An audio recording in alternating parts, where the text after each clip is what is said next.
Hi, I'm David Naiman, the host of the radio show and podcast Between the Covers. People are often surprised to learn that this is not my day job, that I don't get paid. But that's not why I'm here today. I'm not here to ask you for an income. Up until now, hosting the podcast has involved only nominal fees, but the podcast has seen explosive growth this year. Listenership has quadrupled in less than 10 months, and these once nominal fees have grown to many hundreds of dollars, which could easily become thousands next year and which I'm paying myself. So I'm here today talking to you in the hope of creating a sustainable model for me to nurture the podcast success. If you value these interviews, whether with great fiction writers such as George Saunders, Laurie Moore, or Junot Diaz, science fiction icons Ursula K. Guin, William Gibson, and Neil Stephenson, or genre-bending essayists and poets such as Claudia Rankine, Maggie Nelson, and Mary Ruefle, I hope you'll become a patron of Between the Covers. Your per-episode contribution would be your way to participate in the show's long-term health. Please take a moment and either go to Patreon, patreon.com/betweenthecovers, or to davidnaiman.com/support, and give your support. And enjoy today's program. Between the Covers is brought to you in part through the support of Propeller, a magazine of books, music, art, film, and life, and its publishing imprint, Propeller Books. Visit them on the web at propellermag.com and propellerbooks.com, or on Twitter at propellermag.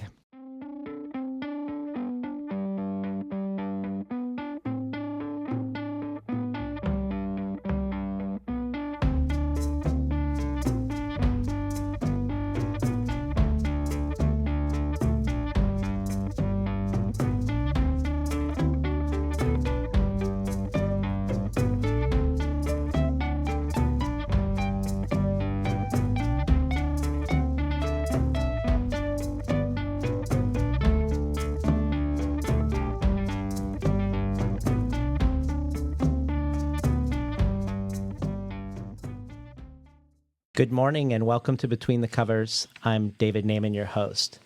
Today's guest, Ursula K. Guin, is best known for her science fiction and fantasy novels and her thoughtful, emotionally engaged, and politically astute essays about writing. She has published 21 novels, 11 volumes of short stories, 4 collections of essays, and 12 books for children. But Ursula K. Guin started as a poet and has a long storied career as a poet as well, with 6 volumes of poetry and 4 of translation to date. These include the collections Hard Words, 60 Odd, Incredible Good Fortune, and Finding My Elegy. They also include 2 collaborations with the photographer Roger Dorblund. The first, Blue Moon Over Thurman Street, documenting the 45 blocks of the street Le Guin calls home here in Portland, its industrial warehouses, its poor and wealthy neighborhoods, its gentrification, and nearby forested trails. And their second collaboration, Out Here, is inspired by Le Guin's home away from home, the Steens Mountains in southeast Oregon, including drawings and poems by Le Guin alongside Dorblund's photography. Le Guin has also written the poetry of the fictional Kesh people from her novel Always Coming Home, set to the music of the Oregon Shakespeare Festival resident composer Todd Barton, entitled Music and Poetry of the Kesh. In addition, Le Guin has collaborated on a book of poetry and translation with the esteemed Argentinian poet Diana Baesi, each translating the other's works in the bilingual collection, The Twins, The Dreams. She did her own translation of Lao Tzu's The Tao Te Ching, and did the first substantial translation of Gabriela Mistral's poetry to English, the first Latin American woman to win the Nobel Prize in Literature. It's with great pleasure to have Ursula K. Guin here today on Between the Covers to talk about her latest book of poems, just out from PM Press, entitled Late in the Day. Welcome to Between the Covers, Ursula K. Guin. Thank you, David.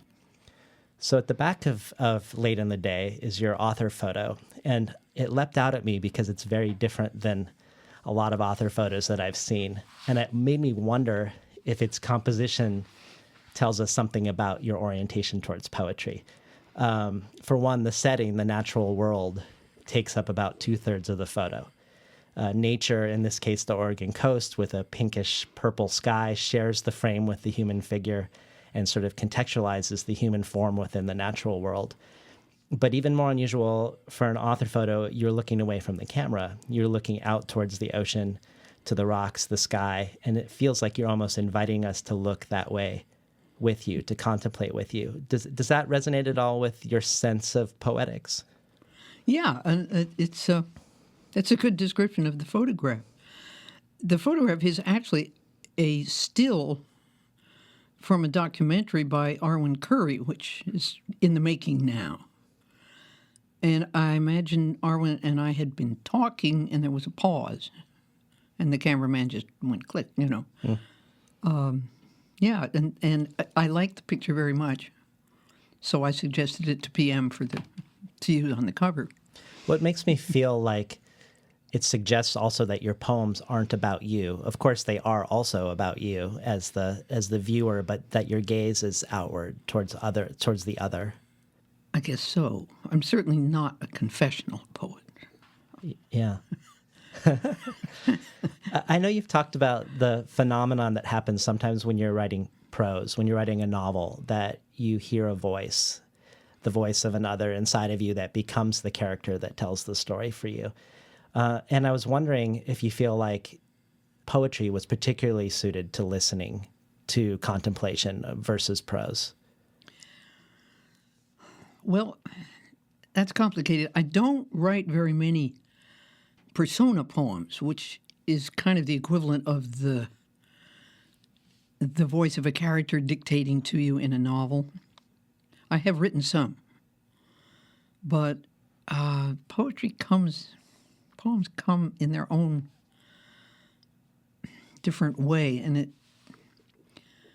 it tends to be a few words or even just a beat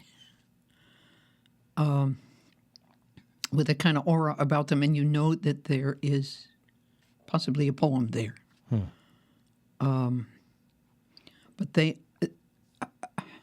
sometimes they come very easily.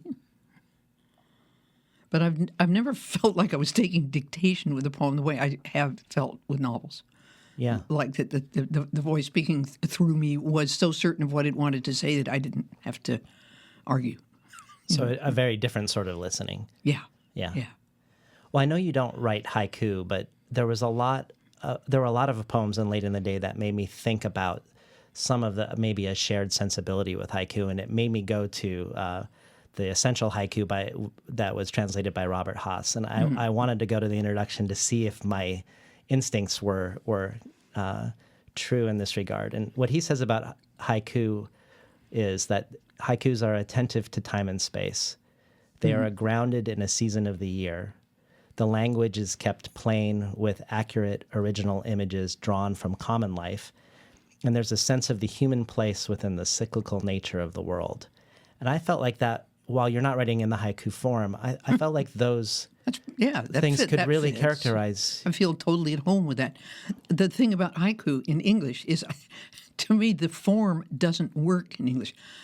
And that's for me. I can't think syllabically. I think rhythmically. Mm-hmm.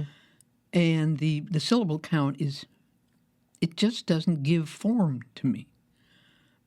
That's a shortcoming in me, not in the form. But so my equivalent of the haiku is the quatrain, which is, of course, a very old English form with mostly iambic or trochaic rhythm, but usually with a pretty strong rhythm and often with rhyme. And are there some particular examples of poets who write in the quatrains that you love? Houseman.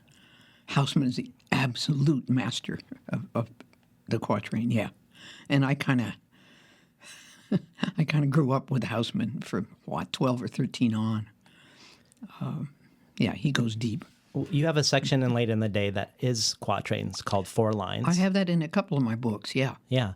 Could you read us a couple of those? I was thinking in mind Harney County catenaries and Artemisia tridentata.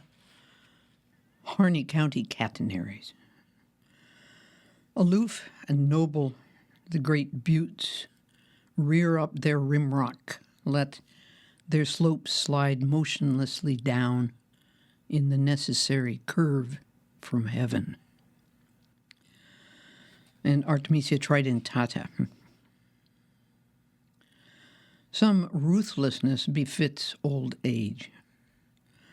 Tender young herbs are generous and pliant, but in dry solitudes the gray-leaved sage stands unforthcoming and defiant.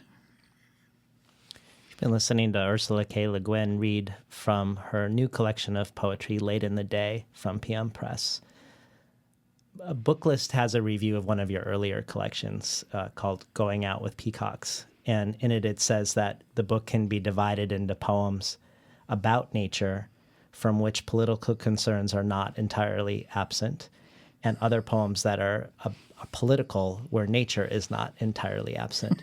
And that felt like another key into Late in the Day also, that we have this. It's interesting how even in the nature poems you get this sense of, in the background of either a political concern or a political uneasiness. And you really frame this well by the foreword that you start the collection with, a reprint of a short talk you gave at UC Santa Cruz at a conference called the Anthropocene Arts of Living on a Damaged Planet. I'm hoping you'll read that for us, just as a way to sort of set the conversation for how these poems are brought together under the same umbrella. Yeah, I will. How can you write about nature now without, well, I guess we have to call it politics, but without what we have done and are doing to our world getting into the poem? It's pretty hard to leave that out entirely. Okay, the little talk I gave is called Deep in Admiration. I heard the poet Bill Siverly this week say that the essence of modern high technology is to consider the world as disposable, use it and throw it away. The people at this conference are here to think about how to get outside the mindset that sees the techno fix as the answer to all problems. It's easy to say we don't need more high technologies inescapably dependent on despoliation of the earth. It's easy to say we need recyclable, sustainable technologies, old and new, pottery making, bricklaying, sewing, weaving, carpentry, plumbing, solar power, farming, IT devices, whatever. But here in the midst of our orgy of being lords of creation, texting as we drive, it's hard to put down the smartphone and stop looking for the next techno fix. Changing our minds is going to be a big change. To use the world well, to be able to stop wasting it and our time in it, we need to relearn our being in it. Skill in living, awareness of belonging to the world, delight in being part of the world, always tends to involve knowing our kinship as animals with animals. Darwin first gave that knowledge a scientific basis.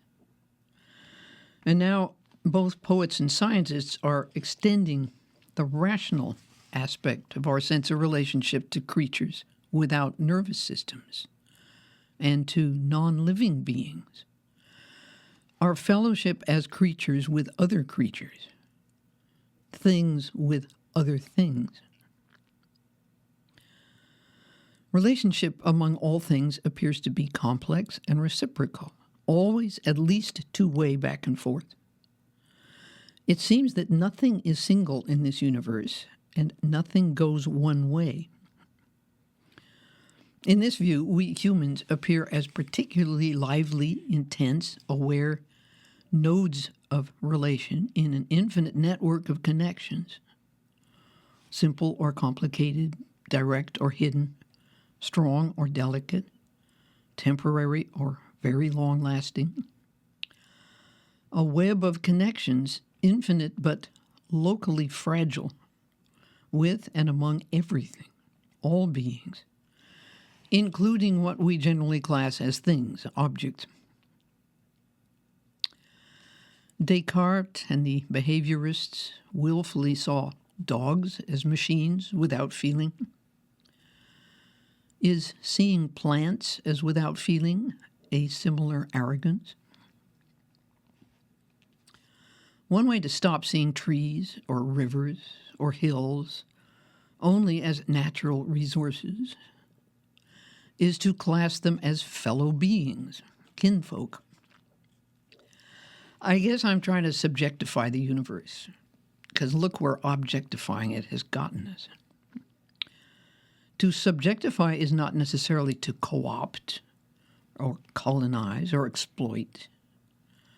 Rather, it may involve a great reach outward of the mind and imagination. What tools have we got to help us make that reach?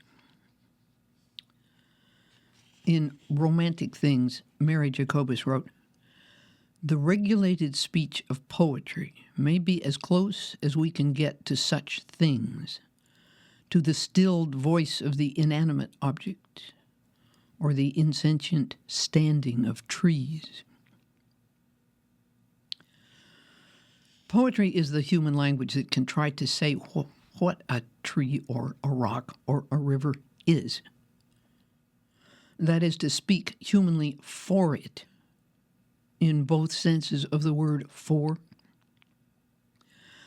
A poem can do so by relating the quality of an individual human relationship to a thing, a rock or river or tree, or simply by describing the thing as truthfully as possible. Science describes accurately from outside. Poetry describes accurately from inside. Science explicates. Poetry implicates. Both celebrate what they describe. We need the languages of both science and poetry to save us from merely stockpiling endless information that fails to inform our ignorance or our irresponsibility. By replacing unfounded, willful opinion, science can increase moral sensitivity. By demonstrating and performing aesthetic order or beauty, poetry can move minds to the sense of fellowship that prevents careless usage and exploitation of our fellow beings, waste and cruelty. Poetry often serves religion, and the monotheistic religions, privileging humanity's relationship with the divine, encourage arrogance. Yet even in that hard soil, poetry will find the language of compassionate fellowship with our fellow beings. The 17th century Christian mystic Henry Vaughan wrote, "So hills and valleys into singing break, and though poor stones have neither speech nor tongue, while active winds and streams both run and speak, yet stones are deep in admiration." By admiration, Vaughan meant reverence for God's sacred order of things and joy in it, delight. By admiration, I understand reverence for the infinite connectedness, the naturally sacred order of things, and joy in it, delight. So we admit stones to our Holy Communion, so the stones may admit us to theirs. We've been listening to Ursula K. Le Guin read from the foreword of her latest poetry collection, Late in the Day.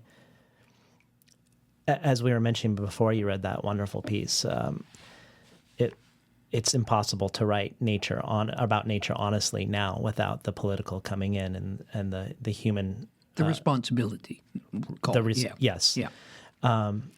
But if you were to skip the foreword and read some of the poems, someone might think there's not political on first glance in Late in the Day.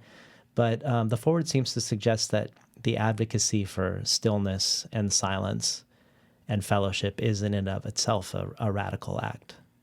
Yeah, I suppose so. Yeah. Yeah. There are many nods in this collection to the relationship to time. Time. The book is partly, after all, it's called Late in the Day. It was written in my mid-'80s. Yeah. So there's a lot about that. Yeah. Well, and you say time as being time is the temple, and then in the poem you have the Canada lynx, the virtue of moving in silence through space without a track and disappearing. It feels like this goes along with some of what you're saying in the forward, and it also feels very much akin to Taoism. And I wondered if that felt like a Taoist evocation of time and space. There's almost certainly Taoism in it because it got so deep in me that everything I do. There's some Buddhism too. And of course the Canada lynx is also an elegy because we're losing the lynxes. They are leaving quietly. So it's kind of mixed feeling there. It's praise for being able to move quietly, but lament also For the disappearance. for their going away. Yeah. Right. In the first section of Late in the Day, you've entitled it Relations, a nod to a fellowship, harmony with the other. And often these poems are fellowship with objects in the relations section, repetitive relations with a non-human or non-living objects. And I would love it if you could read the small Indian pestle at the Applegate house, so we could talk a little bit about what that poem does. Sure. That's the first poem in the book, actually. The small Indian pestle at the Applegate house. Dense, heavy, fine-grained, dark basalt, worn river-smooth all round, a cylinder with blunt, round ends, a tool. You know it when you feel the subtle central turn or curve that shapes it to the hand, was shaped by hands. Year after year after year, by women's hands that held it here, just where it must be held, to fall of its own weight into the shallow bowl, and crush the seeds, and rise, and fall again, setting the rhythm of the soft, dull song that worked itself at length into the stone. So when I picked it up, it told me how to hold and heft it, put my fingers where those fingers were that softly wore it down to this fine shape that fits and fills my hand, this weight that wants to fall and falling sing. I love the repetition in that poem. The repetition of hand and held and hold, really evoking this sense of a repeated fellowship with this object. It's fun to read that poem, but it's all one sentence, and I almost always end up. Yeah. But it's interesting how it's a fellowship with the object, but it's also a fellowship with the person who made the object. Yeah, so it becomes the people, the many, because of course those, pestles are big, heavy things, and if the Indians were wandering around, they left them and returned to them year after year at a certain season and so on. So when you talk in the forward about the techno fix and being against the idea of the techno fix, I bet a lot of people assume that means you're anti-technology. Oh yeah, I'm a Luddite instantly. Yeah. Can you parse that out a little bit for us? Because here that seems like the pestle is a technology, just as language is a technology. It's a great technology. Yeah. It lasted us for hundreds of thousands of years. That's my objection to the use of the word technology. Contemporary is that people think technology means high technology, resource draining technology such as we delight in. And of course, a mortar and pestle is a very refined technology and a very useful one. All our tools, the simplest tools, are technology. And a lot of them have been perfected. You can't improve on them for what they do. A kitchen knife It does what a kitchen knife does in human hands, and you can't beat it, you know. You can get an elaborate machine that slices meat for you and so on, but there you go, you know. You're beginning to seek the save time or don't touch it yourself thing that high tech leads us towards. And I keep fighting this. There's people, you're anti-technology. Well, come off it, you know. I do it. I write with a pen or a pencil or on a computer. That's my job. I use technology all the time. I couldn't. But, you know, if I didn't have the computer or the pen or the pencil, I would end up scratching it on wood or stone or something. Well, and it feels like the quote you had of Mary Jacobus, the regulated speech of poetry, is a form of technology too, a way towards fellowship or contemplation. I don't know if you can call language a technology. Technology really involves tools, and language is something we emit. And we have to learn it at a certain period, or we can't, and things like that. Yeah. Language is So strange. Yeah. I love how you advocate for science and poetry in the I forward. love them both. Yeah. Yeah. That science explicates and poetry implicates. Can you talk more about wanting to subjectify the universe? I know normally when people think of subjectification, they think of something interior, maybe even self-referential, but here you're seeing it as a path towards reaching out. Yeah. There was an article by France Duval this week in the New York Times about tickling bonobo apes and getting the complete human, as it were, we think, response of giggling and drawing away but wanting more, you know, and so on. Marvelous, subtle article about relationship and how afraid we are of,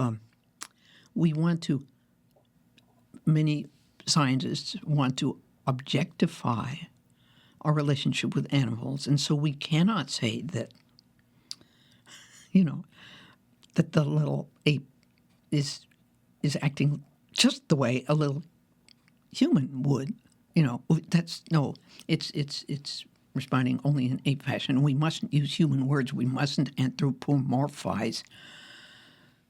And as Duval points out, it's only whether it's negative or positive, it makes a lot of difference there. There's this kind of terror of fellowship, in other words. We're not to have fellow feeling with an ape or a mouse. Well, okay, mouse, there you get Robert Burns. I mean, come on. Where's poetry without fellow feeling? That's right. Well, you have a poem that I think deals with this issue of subjectifying the universe and reaching outward really well, and it's the Contemplation at McCoy Creek. Yeah, that's a tough one to read. It's a kind of philosophical poem, and I will say a word about it. It was the word contemplation. I was out there in Harney County without a library, wondering what the word contemplation, what does it mean? It seems to have the word temple in it. And con is together, you know. So that's where I started. And then, this will explain kind of in the middle of the poem, there was a book in the ranch house. It was a kind of a encyclopedia dictionary, and it had a very good essay on the word contemplation, and this was sort of a learning experience, this poem. Contemplation at McCoy Creek. Seeking the sense within the word, I guessed, to be there in the sacred place, the temple, to witness fully and be thus the altar of the thing witnessed.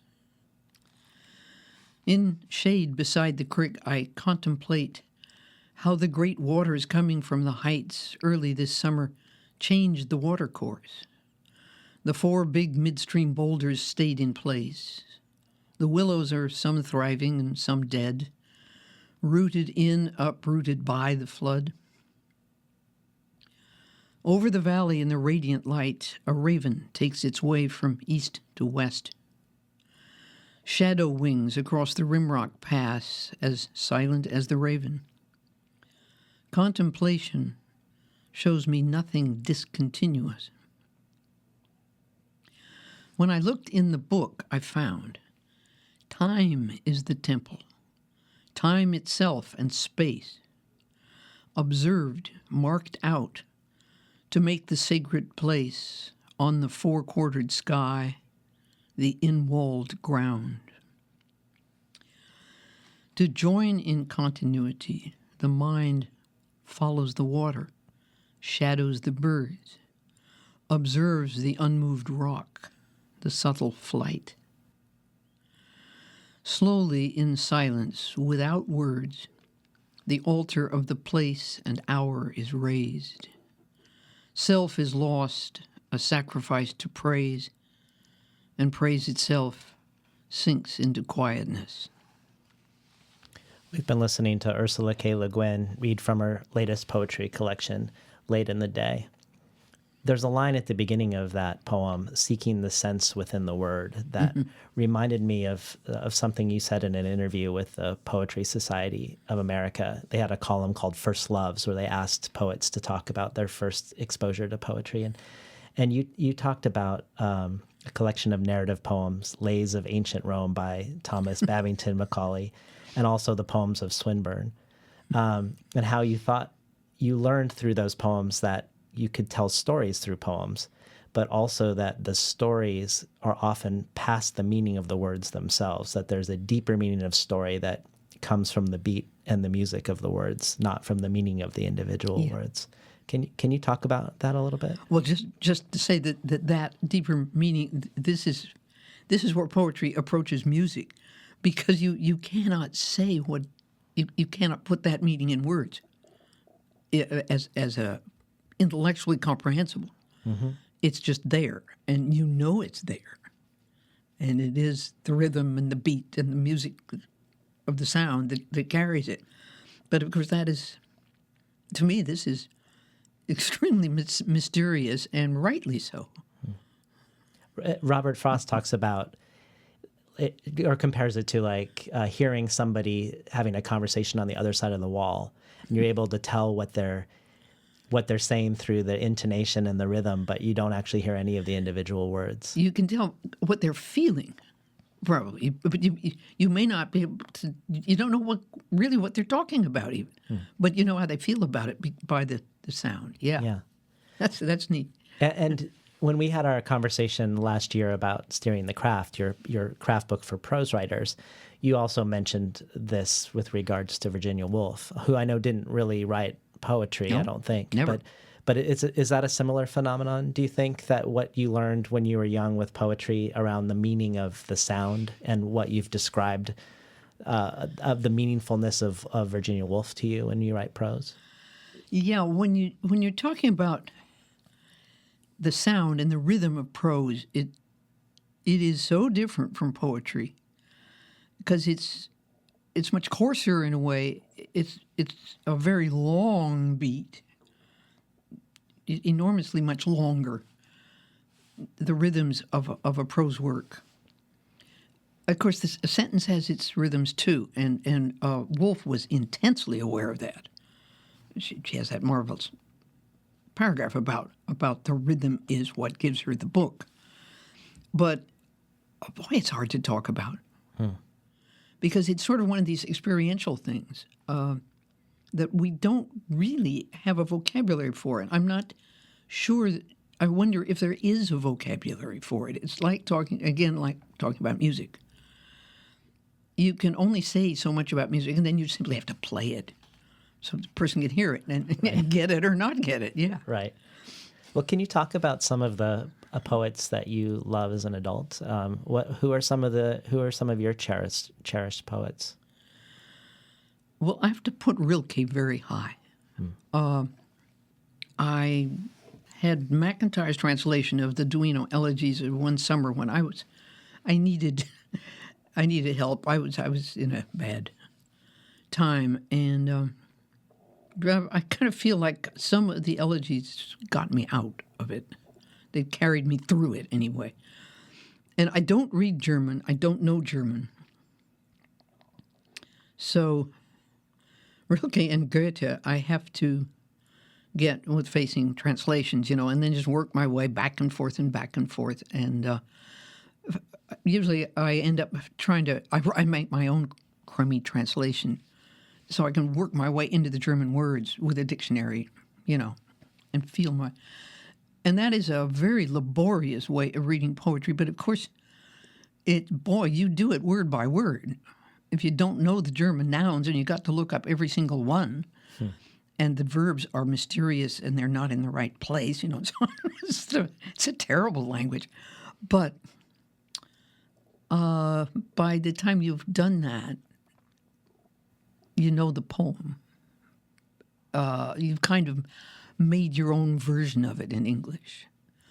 And that's why I love translating from languages I do know, and even from languages I don't, like Lao Tzu. Yeah. And you wrote the preface to the Book of Hours when New Directions released the Rilke. Yes. Actually, the Book of Hours is not one of my favorite. I like later Rilke, but he's a very strange poet, and a lot of what he says doesn't mean much to me. But when he says things, and it's the music, even I know my father was a German speaker, and I heard him speak German, so I know what it sounds like, even if I don't know the language. And so and it's the music that carries it in Rilke often. The strange rhythm he has is wonderful. Can you talk about your attraction to translate Gabriela Mistral? You I fell in love. And you dedicate one of the poems in here to her as well. What was it that you fell in love with? I don't know. It was just love at not exactly first sight, but I didn't know very much Spanish when I started reading her. My friend Diana Bellesi in Argentina sent me some selected Mistral and said, you have to read this, And so I labored into it with my Spanish dictionary, and I just fell in love. Wow. I never read anything like Mistral. There isn't anybody like Mistral. She's very individual. And it's an awful shame that Neruda, who is the other Chilean that got the Nobel, gets all the attention. But, men tend to get the attention, and you sort of struggle to keep the women in the eye of the men. Neruda is a very good poet, but Mistral just has a lot more to say to me than he does. And what about the endeavor of translating when you come back to your own writing? Do you feel like you can trace influences from the efforts of translation when you're writing? Well, I can trace sometimes influences from individual poets and think, I'm trying to do Rilke here. Don't try that. You have an ongoing poetry group here in town that you've had for a long time. Yes. Can you talk a little bit about its history and how it works? I've been in quite a few writing groups. This is the finest one I've ever been in, the one that works best for me. There are 8 of us women. We're all over 50 now. I'm the oldest. Judith Barrington brought us together. Oh, golly. Quite a long time ago now. She dropped out after a while, and we kind of reformed a bit. And the 8 of us have been meeting now for, I suppose, 7 or 8 years or more, once a month.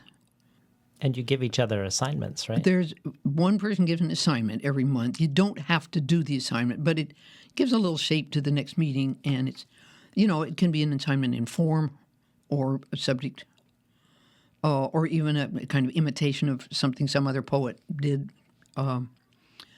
And so mostly people try to do at least one of the poems. We bring 2 poems every month, read them aloud, and critique them. And we've worked together so long now we can be very informal about that. But we do keep to the rule, the great rule of the working writers group is that the person whose work is being talked about does not speak, and that you try not to interrupt each other.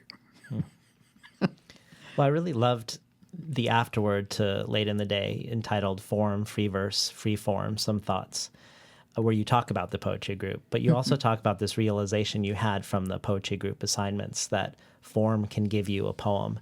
And by that, you don't mean that just by following rules of some sort, you're going to get a poem, but you mean something else. Tell us what you mean by the ways in which form provides a poem for you. Well, this is touching back on that same mystery of form, rhythm, and so on. This is something that I think is clear to many poets, but I was very slow to realize it, that by committing yourself to a certain form, let's say a really complicated one like a villanelle, which seems very artificial and unbelievably difficult when you first approach it. Certain lines are going to have to repeat themselves at certain intervals, and you don't fiddle with that. If you write a villanelle, by golly, you write a villanelle, You don't write something like it and call it a villanelle. So anyway, take the rules seriously, and somehow or other, as you follow them, you find that the necessity of having to do something gives you something to do. And I don't know how that works, but it doesn't always work. Sonnet is probably the form most people think of when you talk about poetic form. And I find them terribly difficult. I write very, very few anymore. Maybe because there just are so very many good sonnets. I don't know. That doesn't usually worry me. It's just not a form that works, that I work with very well. But quatrain now, which is a strict form in a way, but the major, it's just 4 lines. That's it. There's no other definition, but you can make it just as strict as you please with rhythm and rhyme and so on. I think any artist in any medium will tell you the same thing. That if you're working to a certain form that you have in mind, whether you originated it or it's something you inherited from other artists, you have complete freedom there. It's in a way, I find metric rhyming verse, it gives me more freedom than free verse. It's a different kind of freedom. Well, it reminds me of the Indian pestle in a way, though. If you take a form, you're also entering sort of a conversation with a history around the form as well. There is that, yeah, and that's kind of exciting. Although you can't think of that while you're writing, because that would be scary. Yeah, yeah. And you'd said in your Paris Review interview that you could also look at genre as a form in fiction writing, and sometimes by choosing to adopt a form in fiction, you also will discover things that you wouldn't write otherwise. Absolutely. I mean, that I think anybody who tries to write in genre seriously, who isn't just using it because it's chic at the moment, or they think they could do better than them hack writers, and so on. They find that, I have to do it this way. So how do I do that? And it makes you, perhaps there's a sort of commitment there that makes you take it seriously. And it opens up avenues to you that you would not have thought of by yourself. The form hands them to you. But again, it's hard to describe. Yeah, but I was curious about the absence or the relative absence of science fiction and fantasy in your poetry, and wondering if can't put them together. Yeah, there is a science fiction poetry association, and some poets that I grew up with, like Tennyson, were very good at doing a kind of science fictional poetry or putting science into their poetry. my mind apparently won't come together there. They're different businesses to me. Yeah. And in the afterword, you talk about free form and free verse and how you do both. Can you talk about what free form is versus writing in form? You mentioned, I think, Well, Gerald Manley Hopkins is taking a form but altering it. yeah. If you're a great enough poet, you can make a curtal sonnet out of the sonnet. And sometimes I wonder about Gerard Manley Hopkins. I've never understood his sprung rhythm. I've tried and tried and tried, and it doesn't make sense to me. And I'm not quite sure that a curtal sonnet is a sonnet, but it's a lovely form. So it's just in itself, And that was one of our assignments in the group, and Yeah. I had to write one. I looked up the Terrified. I looked up the definition, and I was maybe a little lost in the terminology of it, but it said it is an 11-line poem, but in what I read, that the first 11 lines are not of a standard sonnet. It consists precisely of 3/4 of the structure of a Petrarchan sonnet shrunk proportionally. Yes. that's kind of a complex way of doing it, but yeah. And it has the very strange short last line. Yeah. Can we hear that curtal sonnet of yours on New Year's Day? Sure. Yeah, the rhyming is it's fairly complex. And yeah, what that also the description didn't say that it's broken into 6 lines and then 5 lines. And there is a break, and that is kind of similar to the classic sonnet, which has that turning in the middle. New Year's Day.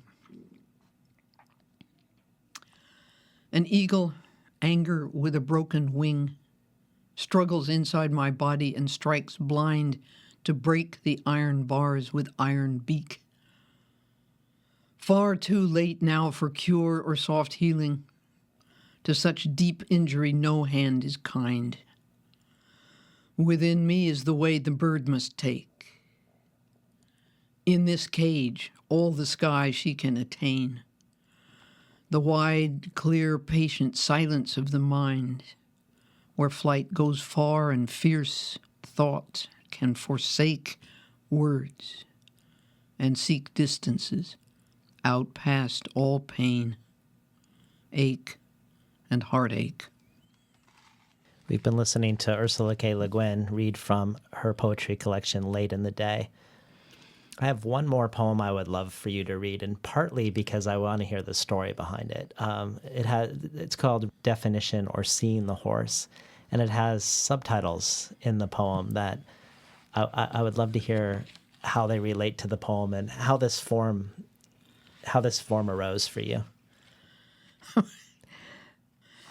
Okay, the third little section is called Judith's Fear of Naming, and that came from a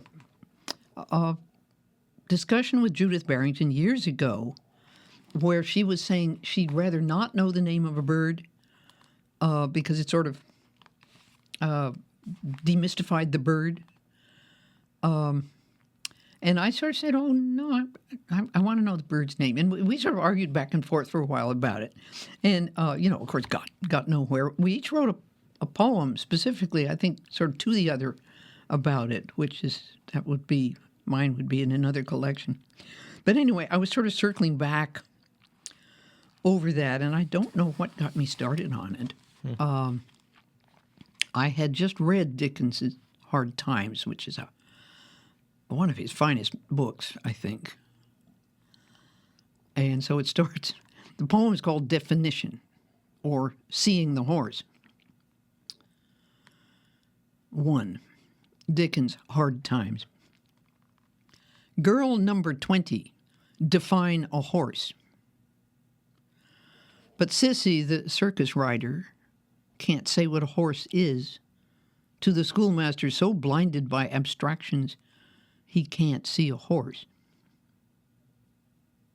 2. Delacroix's drawing. This line of ink isn't around the horse.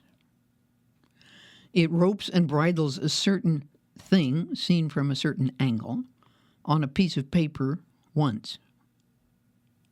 Something's caught, but nothing's kept. 3. Judith's fear of naming. She fears that definition will destroy the secret thingness of the thing, as if a dictionary could contain the rhythmic hooves, the nostril widening, the great hard-beating heart. To defines not to confine. Words can't reach so far. Even the poet's line can only hold a moment of the uncontainable. The horse runs free. That's one of my favorites. Funny. Now that's free verse. That's just Right. I just let the lines find their own rhythm. Yeah. And it seemed right for that kind of just sort of thinking. When you received the National Book Foundation Medal for Distinguished Contribution to American Letters in 2014, you gave both a beautiful and blistering speech about the commodification of art versus the practice of art, and it became an immediate viral sensation. That was my 15 minutes.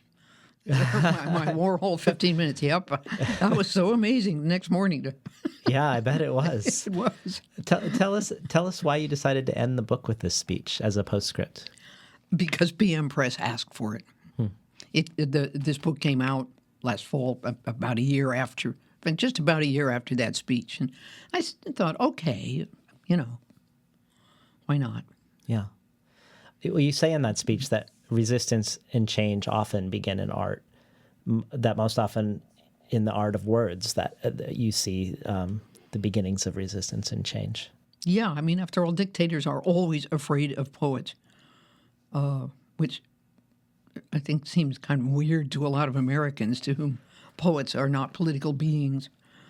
But it doesn't seem a bit weird in South America or any dictatorship, really. Yeah. Well, that seems like a good place to end, with the poetry being the fertile ground for resistance and change. Yes. It was great having you on Between the Covers again, Ursula. Thank you, David. We were talking today to the poet Ursula K. Guin about her latest collection of poetry from PM Press entitled Late in the Day. You've been listening to Between the Covers. I'm David Naiman, your host.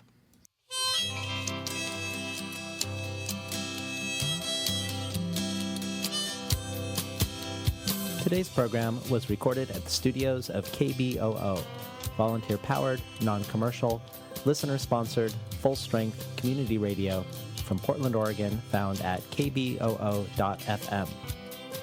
If you enjoyed today's program, consider supporting the show by going to patreon.com/betweenthecovers.